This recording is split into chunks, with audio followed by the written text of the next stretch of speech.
I don't know ይሄንን ካስታወስክ አንድ ክላየንት ያንተን የረዳነው ዲሲ አንድ ሴት ልጅ ነበረች ካስታወስክ 1.2 ሚሊዮን ነው ምናምን ነበር የገዛ ነው 4 ዩኒት ያለው ቤት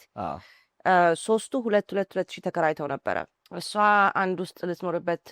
ተደርጎ I remember በጣም ነው ማስታወሰው ከዛ የዛኔ 3.5% ነው ምናምን ብቻ ዳውን ፔመንት አድርጋ ገዝታ ሞርጌጇ 6,000 ነበር ካስታወስክ እና ያን አፓርትመንት በነፃ ነበር የምትኖርበት ለመጀመሪያ 2 አመት 3 አመት ከዛ ካስታወስክ ከዛ በኋላ ደግሞ ታውን ሃውስ አጋዘናት ቨርጂኒያ በደንብ ነው ማስታወሳት ሰው እንደዛ አይነት ችሎታ አለ አሁንም አለ አሁን ትንሽ ኢንትረስት ሬቱ ትንሽ ከፍ ስላለ አይደለ እኔ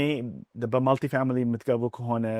የመጀመሪያ ቤታችሁን ለመግዛት ኮንቨንሽናል ሎን ብትጠቀሙ ነው የሚሻለው because FHA ሎን ትንሽ ከበድ ይላል ለመግዛት አሁን ባለንበት ኢንትረስት ሬት ላይ የማልቲ ፋሚሊ እና ደግሞ ገዝቶ ኖሮ